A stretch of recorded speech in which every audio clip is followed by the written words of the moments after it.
Queridos irmãos, juntos para a nossa aula simplificada da lição 2 dessa série de lições sobre o Evangelho de João, e como de costume está este roteiro, disponibilizado para você aqui embaixo na descrição deste vídeo, pode baixar à vontade, e você sabe que nós o dividimos de uma maneira didática, começando com a motivação para aquele toque inicial, motivar os alunos sobre o que eles vão estar aprendendo na aula de hoje.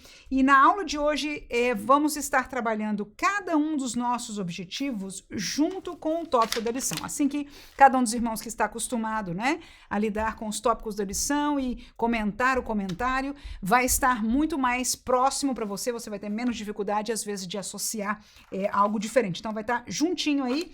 E eu coloquei para você a motivação desta aula de hoje, intitulado Novo Nascimento, as seguintes perguntas. Será que você pode explicar o que significa nascer de novo? Essa é uma pergunta para essa dinâmica, no começo da aula com os alunos. Irmãos, quem sabe dizer aqui o que significa nascer de novo? Então, você vai ouvir algumas respostas. Agora, no texto que provavelmente você ou o dirigente da escola dominical já leu, que é o texto da leitura bíblica em classe de João capítulo 3, a gente leu sobre nascer da água e do Espírito. Alguém aqui, por acaso, teria uma ideia ou acharia o que significa isso, nascer da água e do Espírito? Você vai escutar uma ou duas opiniões também, se tiver. Se não, se todo mundo ficar calado, falando, não sei, irmão. Então, tá bom, vamos estudar isso na nossa aula de hoje. Como evangelizar o nascer de novo para pessoas dos nossos dias? Religiosos, como Nicodemos, ou pessoas que não se importam com Deus? Então, nós vamos estar falando sobre isso.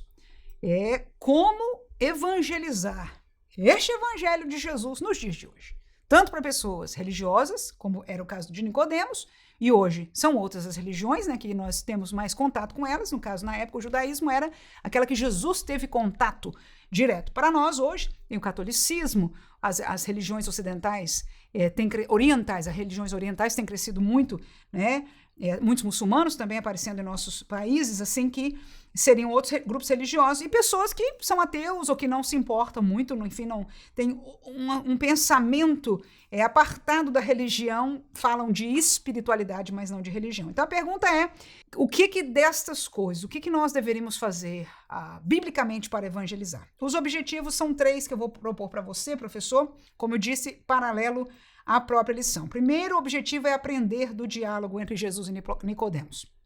Então, nós vamos olhar para este diálogo, vou levar os alunos a lerem este material, e aprender alguma coisa dali. Segundo objetivo é por que era necessário nascer de novo. Esse foi o foco do que Jesus falou com Nicodemos, e nós vamos estudar, e vemos que é o assunto do segundo tópico da nossa lição, a necessidade, por que é necessário nascer de novo. E terceiro objetivo é o que é a experiência de nascer de novo, que nós vemos no terceiro tópico da lição, é o que o comentarista está abordando ali, explicando, e a gente vai trazer de uma forma simplificada, direta, e nós vamos terminar com algo muito interessante, que é exatamente a questão do evangelismo, dos seus alunos e nós, como professores, ainda lidarmos com esta realidade de evangelizar em dias como os de hoje. Métodos que eu vou usar é a preleção, ou seja, eu vou estar comentando alguma coisa, explicando como professor ou professora, algumas perguntas e respostas, leitura e análise de texto,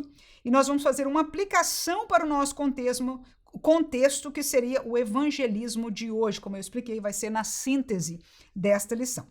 Tratamos, portanto, agora do desenvolvimento da lição. Cada tópico, um objetivo. Tópico primeiro, objetivo primeiro, aprendendo do diálogo entre Jesus e Nicodemos. O que eu fiz aqui neste tópico? Nós vamos trabalhar este tópico com os olhos na leitura bíblica em classe. Você vai voltar a ler com os alunos, tá? Se o pessoal tiver revista, botar na frente deles, de volta aí, ou abrir o texto de João capítulo 3, e você vai fazer perguntas. É aí que eu disse, nós vamos fazer perguntas para o texto, e os irmãos vão responder. Dependendo do nível da sua turma, você pode dizer que versículo está a resposta ou não dizer isso, E deixar os irmãos aí responderem. Primeira pergunta é, quem era Nicodemos? Nicodemos, aqui é o centro, daquilo que nós estamos aprendendo deste diálogo, mas no versículo 1 você vai encontrar que ele era fariseu, tá vendo? Havia entre os fariseus um homem. Então ele era um fariseu, e dizia, chamado Nicodemos, príncipe dos judeus. Então, essas duas informações são palavras bíblicas que dizem quem era Nicodemos neste contexto. Um fariseu, príncipe dos judeus. Então, essa seria a resposta. Segunda pergunta, por que Nicodemos sabia que Jesus era vindo de Deus e um mestre? A resposta está no versículo 2. Ele diz, bem sabemos que és mestre vindo de Deus. Aí ele mesmo diz o porquê, olha lá. Porque ninguém pode fazer estes sinais que tu fazes se Deus não for com ele. Então, esta é a resposta para a segunda pergunta e você vai esperar que os seus alunos encontrem isso aqui, né? E fazer festa. Falei, isso mesmo, irmão, é isso mesmo. Ele via pelos sinais, né, que Jesus fazia. Terceiro, Jesus assume que Nicodemos queria entrar no reino de Deus. O que Jesus disse que Nicodemos tinha que fazer para entrar no reino de Deus? É o versículo 3. Ele disse, na verdade, te digo que aquele que não nascer de novo não pode ver o reino de Deus. Então, a palavra nascer de novo é a resposta para a terceira pergunta. Para entrar no reino de Deus, Nicodemos tinha que nascer de novo. Aí você pode já anotar aí nas suas notas o versículo 3, né? Se você quiser que eles respondam o versículo, seria bom, né? Já dizer que versículo está a resposta para facilitar e agilizar um pouquinho também. Como Nicodemos entendeu as palavras de Jesus? É a próxima pergunta. Jesus falou, e aí como é que ele entendeu? É o versículo 4. Então vemos que estamos em ordem aí, né? Tiramos uma pergunta do 1, uma do 2, uma do 3 e a do 4 agora. E aí ele entendeu, ele começou a fazer uma pergunta, pode nascer sendo velho? Pode tornar a entrar no ventre da sua mãe? Então como é que ele entendeu? Ele entendeu um nascimento humano. Isso que ele entendeu. Ele entendeu que Jesus está falando de um nascimento natural, humano. Foi o seu entendimento. Agora a pergunta seguinte e mais lógica é que tipo de nascimento Jesus estava se referindo então? Porque este entendimento de Nicodemos não era o que Jesus estava se referindo, né? Jesus mesmo voltou a falar para ele, não, eu estou te dizendo que aquele que não nascer da água e do espírito. E aí depois começou a falar que nascer da carne é carne, que seria o nascimento natural. Mas aí Jesus continua explicando que é nascido do espírito é espírito. Não te maravilhes que é necessário nascer de novo. Até o resto fala de vento, que é aquele nascido do espírito. Então, veja que há uma palavra levando para um nascimento do espírito, um nascimento espiritual. Então, essa seria a resposta. Talvez você possa dizer que seria do versículo 5 até o versículo 7, para não estender muito, já dá para entender, né? Mas você vê que até o 16, que está ali na leitura toda, no 16 fala de vida eterna. Ou seja, todo o texto está apontando que o que Jesus estava falando era um nascimento espiritual. E essa seria a resposta, tá? Então, estas perguntas, e claro, você como professor pode ajustá-la, né? Mas eu encontrei 5 perguntas que vão trazer esta dinâmica dos alunos olharem para o texto bíblico. Você vai dizer qual versículo que está e alguém vai encontrar a resposta na dinâmica de professor, porque às vezes acontece numa aula, né, irmão? Às vezes tem um sujeito ou uma sujeita que responde tudo, que é mais rápido do que todo mundo. Então, há de usar a sabedoria, dizer, a irmã fulana respondeu, agora vamos deixar a irmã fulana e outro irmão responda a segunda. Agora esses dois já responderam, agora vamos deixar outro irmão, vamos ver se a gente consegue que cada irmão aqui possa participar, ou pelo menos dessas 5 perguntas, 5 irmãos. Com jeitinho, eu sei que você tem este carinho e esta maneira de fazer para não permitir, né, principalmente se você já conhece que isso é algo que pode acontecer. Se não, na naturalidade não precisa entrar em ação aí como professor, né? São essas coisas do dia a dia de professor que a gente vai aprendendo na prática, né? Sempre tem os alunos, né, que são afiados e até afiados demais. O tópico número 2, vamos tratar do objetivo de número 2. Por que era necessário nascer de novo? E aí, eu coloquei 5 tópicos, 5 bolinhas aí para você, e seria, tipo assim, eu lendo o segundo tópico, eu encontro estas colocações como o porquê da gente precisar nascer de novo. Então, aí você fica à vontade. Se você quer explicar sobre tudo aqui que o pastor Elianai Cabral colocou para nós, ou se você vai ver se os meus tópicos como que resumem, não é? Aquilo que está aqui, e aí você falaria destes tópicos, talvez explicando um pouquinho. Então, em primeiro lugar, eu coloquei para você aí, porque somos nascidos na carne, mas mortos no espírito, ou seja, separados de Deus. Então, você tem que trazer ao seu aluno a lembrança que todo ser humano, quando nasce na carne, ou seja, nasce bebê, cresce, tem esta realidade, não é, de nascer e morrer dentro, tá? Este ser espiritual dentro, não é, deste clausulo chamado corpo humano da carne. A Bíblia explica que nós estamos espiritualmente mortos, mas essa palavra morte espiritual significa biblicamente a separação de Deus. Nós não temos comunhão com Deus espiritual, mas nós nascemos separados espiritualmente de Deus. Então, o novo nascimento trata exatamente deste nascimento espiritual para nós reconciliarmos com Deus. E o nosso espírito ganha vida pela, inclusive, entrada do Espírito Santo de Deus em nós, que passa a habitar. Então, agora, a nossa realidade espiritual, a área da nossa vida que esteja o nosso espírito, tem comunhão com o Espírito de Deus. Então, deixou de estar morto para ter vida espiritual. Então, essa é a primeira coisa. Segundo, nossa natureza carnal estaria submissa à natureza espiritual em Deus. Então, nascer de novo é necessário, porque nós temos uma natureza carnal que nós conhecemos. A carne nos leva a fazer o quê? A obedecer a Deus ou a pecar? Naturalmente, a pecar. A carne busca as coisas do céu ou as coisas do mundo? As coisas do mundo, naturalmente. Mas quando nós estamos em Deus, esta natureza de Deus, esta natureza espiritual, porque Deus está nela, tem poder sobre a carne. E nós, segundo a palavra, diz o seguinte, que o pecado já não tem mais domínio sobre nós. Então, este domínio escravizador que o homem existe nele quando está separado de Deus, quando nós estamos em Deus, nascidos de novo, quem manda é o Espírito. Agora, como os dois estão em ação na nossa vida, se nós não alimentarmos o Espírito, deixarmos ele fraquinho, e ao contrário, alimentarmos a carne, nós vamos ter dificuldade de viver isso mesmo sendo nascidos de novo. No entanto, o milagre, a necessidade do novo nascimento é a oportunidade deste poder espiritual da luz contra a outra realidade natural, que as trevas vai ter que ir embora. Isso aí não, isso aí fica limpo o sujeito. Quando entra a luz tem que sair as trevas. Mas a carne, agora este ser espiritual tem poder para subjugar, para deixar a carne no lugarzinho dela. Cabe a nós, amém, usarmos esta realidade, estando nos alimentando espiritualmente através do conhecimento da palavra, meditação na palavra, uma vida de oração, conhecendo nessa intimidade com Deus, a carne vai ficar submissa. Então, é por isso que a gente precisa nascer de novo. Senão, a carne é que manda, e se tiver outra realidade espiritual também. Nascer de novo é nascer espiritualmente, a terceira coisa que eu aprendi daí. Por que nós precisamos para nascer espiritualmente? Nascer de novo nos daria acesso ao reino de Deus, foi o que Jesus explicou para Nicodemos, que é necessário nascer de novo para você entrar no contexto do reino de Deus. Então todo mundo está ali no sistema religioso judeu, supostamente como povo de Deus, mas Jesus mesmo começou a pregar, né? Arrependam-se. Não põe prioridade da justiça de Deus, das coisas de Deus. Tem coisa errada com vocês. Uma série de outras coisas que Jesus começou, né, a chamar. Então, era necessário nascer de novo para ter acesso a este reino espiritual. Foi o que Jesus explicou para Nicodemos. E por último, eu coloquei para você que nascer de novo daria luz a um novo homem. É o caso da regeneração, ou seja, nós somos gerados de novo, não do querer do homem, não da semente do homem, como Nicodemos ficou, né, meio confuso, né? Chegou a pensar, sugerir, será que é isso que o senhor está falando? Não. Regenerados em Deus, né?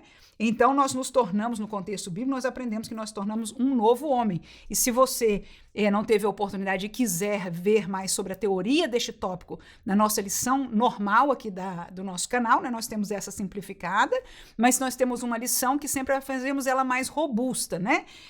E você pode estar assistindo lá com a gente e aprendendo um pouco mais sobre essa questão da regeneração. Mas por último, e o terceiro tópico, nessa tendência simplificada, né, de abordagem com os nossos alunos, então nós já tivemos uma série de questionamentos. No tópico 2, nós usamos um pouco mais de preleção para explicar esta dinâmica da necessidade de nascer de novo, né? Então, um novo nascimento, uma regeneração, um novo homem nasceria, uma realidade espiritual mais poderosa de Deus, um reino de Deus, ou seja, uma série de coisas que você pode explorar um pouco, né?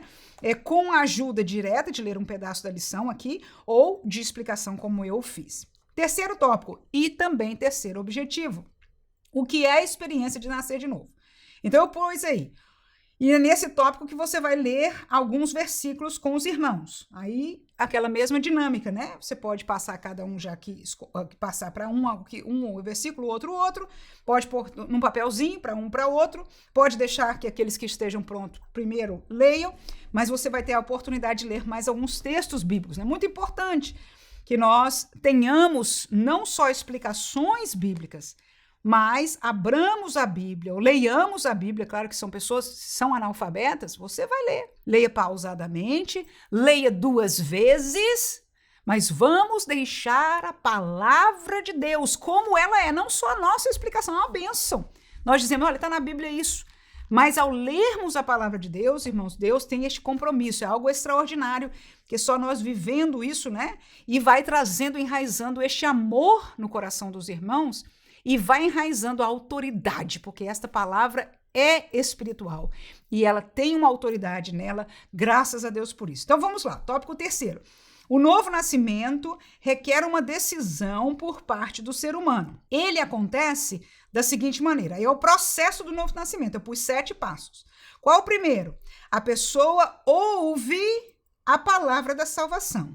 Jesus é que perdoa e leva ao céu. Então essa palavra da salvação, né? Este evangelho de Jesus, que tem que perdoar pecados, para poder a gente, sendo perdoado, poder ir para o céu, é a palavra da salvação. Vamos ler Romanos, capítulo 10, versículo 13 e 14. O texto diz, porque todo aquele que invocar o nome do Senhor será salvo. Como, pois, invocarão aquele em quem não creram? E como crerão naquele de quem não o quê? Ouviram. E como ouvirão se não há quem pregue? Então vejam, para alguém ser salvo, para alguém nascer de novo, precisa ouvir a palavra da salvação. É o que o texto diz. Para alguém invocar, todo aquele que invocar vai ser salvo. Mas primeiro, como é que pode invocar se não creu? E como é que pode crer se não ouviu? E como é que não vai ouvir se não há quem fale, né? Quem leia, quem pregue essa palavra? Então, isso aí é necessário para que haja salvação. Por isso que Jesus disse, vão para todo mundo, ide por todo mundo e pregai o evangelho da salvação, porque é necessário que a pessoa ouça. É o primeiro passo para o novo nascimento, é ouvir a verdade, o evangelho da salvação. Qual o segundo? Olha lá. A pessoa se arrepende dos seus pecados. Atos capítulo 3, versículo 19. Pedro aí trouxe uma pregação pentecostal abençoada, né? E ele diz agora aí, arrependei-vos e convertei-vos para que sejam o quê? Apagados os vossos pecados e venham assim os tempos do refrigério pela presença do Senhor. Tá aí? Então a nossa pregação, a pregação bíblica do evangelho é uma chamada ao arrependimento. É entender que nós como seres humanos estamos apartados de Deus, nós somos pecadores sim. Temos hoje muita dificuldade, porque vão nos julgar, porque a gente está falando mal. Ninguém está falando mal. Nós estamos falando uma verdade bíblica que nós conhecemos. Todos nós lutamos com a nossa carne e nós nos lembramos, antes de nós nascermos de novo, que nós vivíamos no pecado. Pode ter nome horroroso o pecado que a gente fazia, pode ser um pecado comum que todo mundo faça. Mas é pecado. Sem contar que nós nascemos distanciados de Deus, que é aquilo que a gente estudou no tópico 2. Né? Nós nascemos na carne, mas o espírito estava morto, fora, separado de Deus, precisava uma reconciliação. Amém? E este processo, na realidade do homem, a parte da pregação é o arrependimento, e é necessário para nascer de novo, tem que ouvir a verdade e tem que se arrepender. Se não se arrepender dos pecados, se não entender que é pecador e que precisa de Jesus para perdão, não é uma desculpa. Jesus, me desculpa aí, foi mal. Não. É entender quem é Deus e a nossa realidade diante de Deus, que nós estamos condenados ao inferno porque nós estamos na posição de pecar. É duro. Nos dias de hoje, muitos de nós, eu não sei a realidade que você vive, né, na sua igreja, na sua comunidade, Mas muitos de nós, vivendo em capitais ou etc., já temos muita dificuldade. Porque há uma força das pessoas não querem mais ouvir, mas não queriam também no tempo de Jesus, não, irmão. Não se engane em nome de Jesus. Agora, a igreja do passado, pentecostal, tinha ousadia. Não queria saber o que falava, não. Não pense que eles não fechavam. Eu me lembro da minha família, a minha mãe foi a primeira na família que aceitou a Jesus, né? E que andavam na rua e as pessoas da rua fechavam as janelas, as portas, porque já vinha um crente, né? Chamavam de sapo, chamavam de todo tipo de nome, mas eles tinham segurança da sua fé e quando falava era com amor, mas era verdade, né? Por quê? Porque esses passos são bíblicos e sem arrependimento, tá aí o que Pedro disse, arrependam e converter. O que é converter? Caminhava para um lado, dar meia volta e caminhar para o outro. Adorava os ídolos, agora tem que dar meia volta e adorar só a Deus, né? Então, para quê? Aí ele diz aí, se arrependa para que sejam apagados os vossos pecados, porque Jesus e o sangue dele é poderoso para perdoar, e perdoa, quando Jesus perdoa, irmão, faz aí mesmo, prega mesmo em nome de Jesus, professor. Diz, olha, irmão, quando Jesus perdoa, ele perdoa. Ele diz, olha, como que lançou no mar do esquecimento, não se lembra mais. Até a gente lembra que pecador que a gente era, né? Mas segundo é um milagre de Deus, ele não, a gente não vai prestar mais conta por aqueles pecados, porque o sangue de Jesus pagou. Agora, para pagar, segundo a Bíblia, tem que o quê? Se arrepender. Então, foi o segundo passo do nascer de novo. Você já viu que esse é o tópico central, é o estudo central, né? Que é exatamente o nascer de novo, é a experiência. Terceiro, a pessoa confessa a Jesus. Confessa crer que ele é o Filho de Deus, que morreu e ressuscitou, e que nos salva e nos pode dar vida eterna. Romanos capítulo 10, versículo 9 e 10. O texto diz, a saber se com a tua boca confessares, olha aí, ao Senhor Jesus, e em teu coração creres, que Deus o ressuscitou dos mortos, serás salvo. Visto que com o coração se crê para a justiça, e com a boca se faz confissão para quê? Para a salvação. Tá aí. Então hoje tem igrejas, né? Eu me lembro da primeira vez, deve ter uns 20 anos, que eu li um livro de um pastor que é bem famoso. Chegou o livro dele aí no Brasil também, americano. Mas que é uma das coisas que ele ensinava, eu vou falar o nome aí, a igreja com propósito, vida com propósito, enfim. Ele ensinava que não precisava confessar não, né, para entrar na igreja. E a gente tem esse costume, não sei se ainda tem, graças a Deus a gente aqui ainda tem, mas de chamar, fazer o apelo que a gente chamava, né, para que as pessoas venham confessar a Jesus, né, e além do batismo, que o batismo é confissão pública da sua nova fé, né, mas uma das coisas que estava ali indiretamente ou diretamente colocada, na verdade diretamente é essa, não precisava confessar, não precisava chamar essa coisa toda, porque deixava as pessoas, né, sem graça. Agora eu vejo Jesus aí falando o contrário, e ele perguntava para as pessoas, você quer, você aceita, você crê, e etc, e fazendo as pessoas abertamente confessarem a fé nele. Então, eu aprendo da palavra, diferente daquilo que muitos hoje, né, muitos púlpitos, muitas igrejas hoje já fazem diferente. No entanto, estamos estudando aqui o Evangelho de Cristo Jesus. Se você não quiser falar nisso, professor, não fale, não tem problema não, porque a gente não gosta de ficar falando do que é errado, né? Vamos falar o que a Bíblia diz. Qual a Bíblia diz aqui? Faz confissão para a salvação. Então, é parte da experiência do novo nascimento. Ouvir, que só começa se souber de Jesus.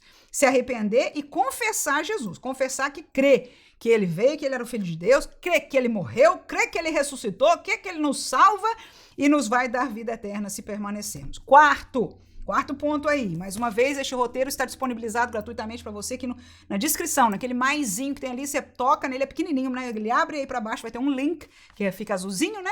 Você toca no link e vai abrir o roteiro aí para você. Então, número 4, a palavra ou água o purifica, seus pecados são perdoados. Então, quando a pessoa confessa, é o que Pedro diz para nós, é o que o texto de Romano diz para nós. O que é? A pessoa é perdoada. Pronto. Você ouviu a palavra, você creu, quando você confessa, o Senhor perdoa os nossos pecados. É a parte desse novo nascimento. O que mais? Número 5, seu nome é escrito no livro da vida.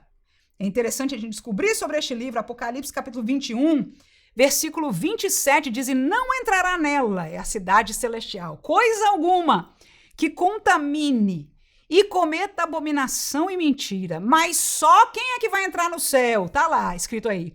Os que estão inscritos no livro da vida e do Cordeiro. Então, Quem pensa que os negócios de livro da vida não está na Bíblia, está. E você vai ler com os seus queridos alunos, nossos irmãos em Cristo Jesus, para entender que quando nós somos salvos, aleluia, aceitamos, confessamos a Jesus, o nosso nome é escrito lá no céu, num livro, e só quem vai entrar na cidade santa é quem tem o nome inscrito no livro da vida. E aí, tópico de número 6.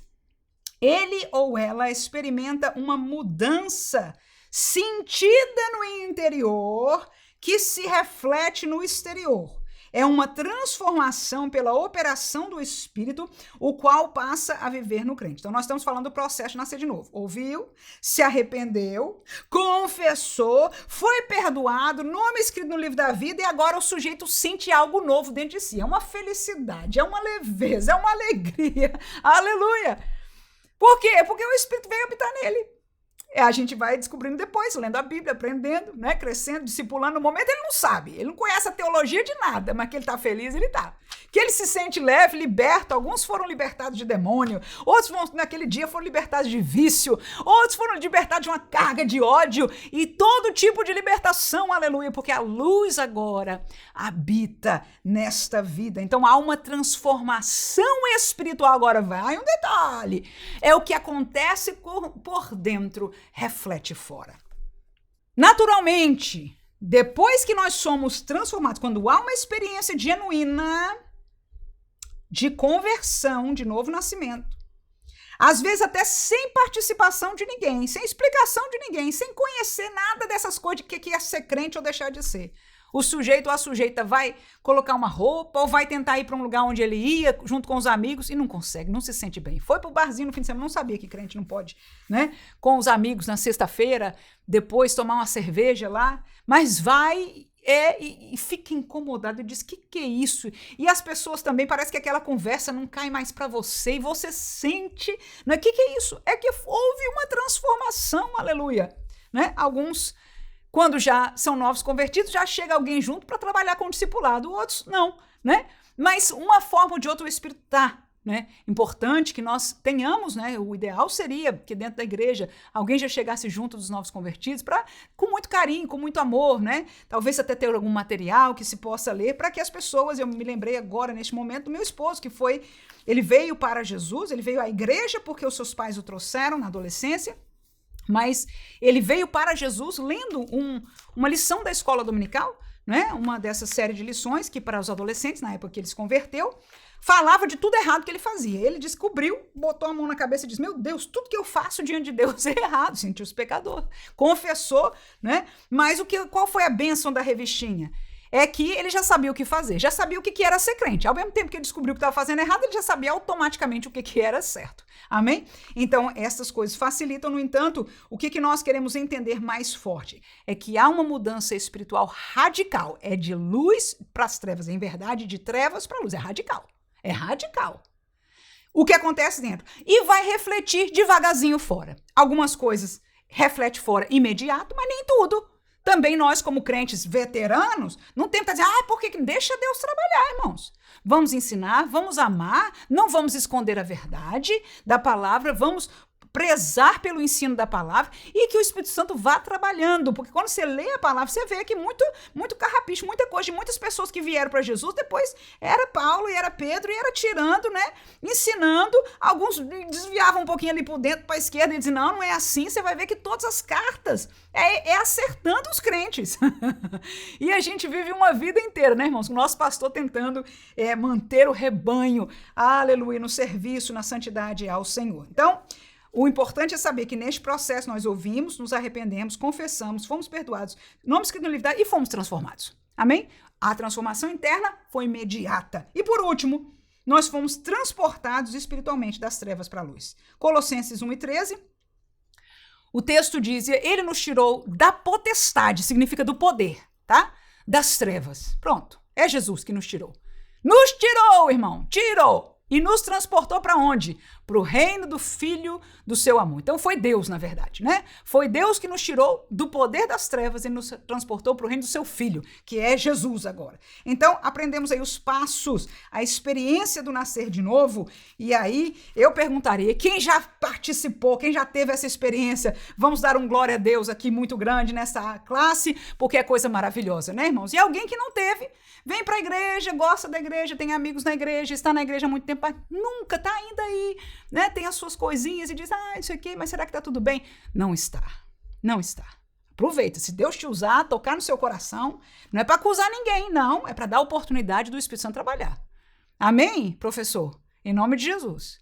Se não sentiu, faça desse momento, sem muito escândalo. Este é o dia que você aprendeu essa verdade, né? Vamos neste momento ter uma oração com Deus para nós aceitarmos por fim. Para aquilo que Pedro disse, arrepender e converter. Deixa esta vida no altar hoje para que essa transformação que muitos viveram e você no seu coração sabe que não viveu, para que você possa vivê-la hoje. Por quê? Porque é necessário essa transformação. Para quê? Porque é nessa transformação que o nome vai ser escrito, que o Espírito Santo vai habitar em você, tá entendendo? E esta força, este poder espiritual vai estar dentro de você contra o pecado. Amém? O texto bíblico diz que o pecado não terá mais domínio sobre nós. Mas quem? Os que são já de Deus, porque o Espírito Santo de Deus habita em nós. Amém? Então, é uma boa oportunidade aí. Agora, síntese e fixação, que eu achei eu fiquei muito feliz com Jesus de ter tido essa ideia. E para a síntese dessa classe, eu perguntaria à turma como evangelizar hoje essa experiência do novo nascimento. Porque nós falamos aqui na teoria, ouvir, se arrepender e confessar, né? Antigamente a gente aprendia os 4 pontos da salvação, e quando pregava era sempre daquele jeito. E aí, eu falo o seguinte hoje, nós podemos descobrir alguma resposta de como evangelizar, principalmente cada um de nós está num contexto, de um lugar, de uma cultura, né? E eu, vendo isso, eu digo o seguinte, nós podemos trazer a resposta de como evangelizar baseada na nossa experiência. Porque uma das coisas, muitas vezes, que eu afirmo, o que eu quero dizer com isso, que eu digo que é verdade para o ser humano, é quando eu concluo que eu sinto, meu marido sente, meus filhos sentem, os irmãos sentem, são coisas que são naturais de todo mundo. Então, nós, como seres humanos, nós temos muitas coisas em comum. A gente tem a nossa diferença, né, irmão? Mas temos muita coisa, como seres humanos, nós entendemos uns dos outros. Então, quando nós olhamos para a nossa própria experiência, mais que tudo no contexto que a gente cresceu ou convive ali, né? Você vai aprender alguma coisa. E aí a pergunta para você, no caso, você vai perguntar para os seus alunos, o que te atraiu ao evangelho, a Jesus? O que atraiu você? Alguém vai dizer, era os hinos da igreja. Eu me lembro, meu pastor falou isso, ele diz um dia, que sempre que ele passava ali, mas um dia que ele passou, ele tinha ódio dos crentes, não gostava, não queria saber, às vezes passava longe. Mas no dia que ele entrou na igreja, foi escutando um hino da harpa. E ele escutou, ele disse, naquele dia parecia que tinha uma orquestra sinfônica da melhor que tinha. Era uma igreja lá no interior do estado do Pernambuco, né? Muito simples, mas ele disse, naquele dia aquela música entrou e ele disse, olha, o diácono, fui chegando mais perto, assim, passei perto e parei na porta. Ele disse, o diácono foi usado com tanta sabedoria de Deus, porque veja o que o diácono falou para ele. Falou, meu filho, senta aqui no último banco, bem nesse lugarzinho aqui, e na hora que acabar o hino, você sai. Tá vendo aí, irmão? Só Deus para dar esta sabedoria. E ele estava atraído por isso. E aconteceu, ele sentou ali para ir, mas depois não conseguiu mais sair. Aleluia. Até que a pregação tão simples, né, veio como uma mensagem de Deus ao seu coração e ele ali se entregou a Jesus. Ora, a pergunta é o que te atraiu? Então, alguns foi a transformação de alguém, algum foi a mensagem, a palavra de alguém. Enfim, escute de alguns o que atraiu para Jesus. Segundo, como é que você aceitou vir à igreja? O que fez você vir? Foi a insistência de um? Foi, sei lá, deixa essas experiências aflorarem de como os irmãos da nossa classe vieram para Deus, para a igreja, para o evangelho, serem base da gente pensar. Porque se a gente ficou chocado ou feliz ou impressionado com alguma coisa, outros vão ficar impressionados com aquela mesma coisa. Tá aí a verdade do ser humano. Amém? O que mais que eu botei de perguntas aí? Que testemunho você tem de transformação? Aí você não precisa que as pessoas se exponham, mas quem quiser, fala, olha, irmão, eu era Um aluno pode dizer, eu era do centro da macumba, eu era não sei o quê, etc, etc. Quando eu vim para Jesus, Deus me libertou. Aquilo ali eu vivia realidades espirituais que, olha, não quero nem falar com ninguém. Né? E não precisa deixar mesmo não, viu, irmão?